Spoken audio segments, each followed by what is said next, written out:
बचपन की कहानियां। बजरंगी और बिंदिया की अनोखी दोस्ती। जंगल के सबसे ऊंचे पेड़ पर रहता था बजरंगी, एक नटखट बंदर जो हमेशा मस्ती के मूड में रहता था।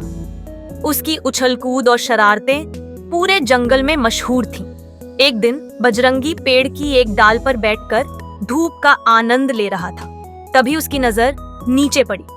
उसने देखा कि एक प्यारी सी बंदरिया, जिसके चेहरे पर गोल गोल शरारती आंखें थीं, एक रंगीन स्कर्ट पहनकर बड़े ध्यान से जमीन पर कुछ ढूंढ रही थी।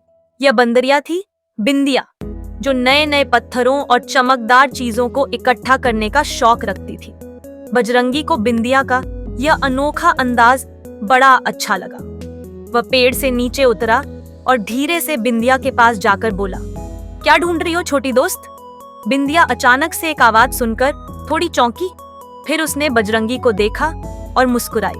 मैं कुछ खास पत्थर ढूंढ रही हूँ बजरंगी, मुझे अपनी स्कर्ट को और भी सुंदर बनाना है। बजरंगी ने बिंदिया की रंगीन स्कर्ट को देखा, जिस पर पहले से ही कुछ छोटे छोटे रंगीन पत्थर लगे हुए थे। तुम्हारी स्कर्ट तो पहले से ही बहुत प्यारी है बिंदिया। बिंदिया शर्मा गई। धन्यवाद बजरंगी, लेकिन मुझे कुछ ऐसे पत्थर चाहिए जो सूरज की रोशनी में चमके। बजरंगी को एक तरकीब सूझी। मुझे पता है कहाँ मिलेंगे ऐसे पत्थर। जंगल के उस पार एक छोटी सी नदी बहती है, उसकी रेत में ऐसे चमकीले पत्थर भरे पड़े हैं। बिंदिया की आंखें चमक उठी। क्या तुम मुझे वहां ले चलोगे बजरंगी? जरूर। बजरंगी ने तुरंत हामी भरी और इस तरह बजरंगी और बिंदिया की अनोखी दोस्ती शुरू हुई। रास्ते भर वे दोनों हंसते खेलते गए।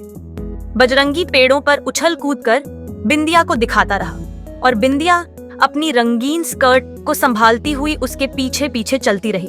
नदी के किनारे पहुंचकर उन्होंने मिलकर खूब सारे चमकीले पत्थर इकट्ठा किए।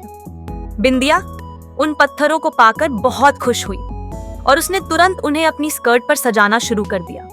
बजरंगी उसे देखकर मुस्कुरा रहा था। उसे एहसास हुआ कि दोस्ती रंग या पहनावे से नहीं होती, बल्कि एक दूसरे के साथ बिताए हुए खुशी के पलों से और एक दूसरे की पसंद का सम्मान करने से होती है। उस दिन के बाद से बजरंगी और बिंदिया जंगल के सबसे अच्छे दोस्त बन गए। वे अक्सर साथ में घूमते, खेलते और नई नई चीजें खोजते रहते थे। बिंदिया की रंगीन स्कर्ट हमेशा उसकी पहचान बनी रही और बजरंगी हमेशा उसकी प्यारी मुस्कान का दोस्त बना रहा। अगर आपको ये कहानी पसंद आई हो तो हमारे चैनल को लाइक, शेयर और सब्सक्राइब करना ना भूलें।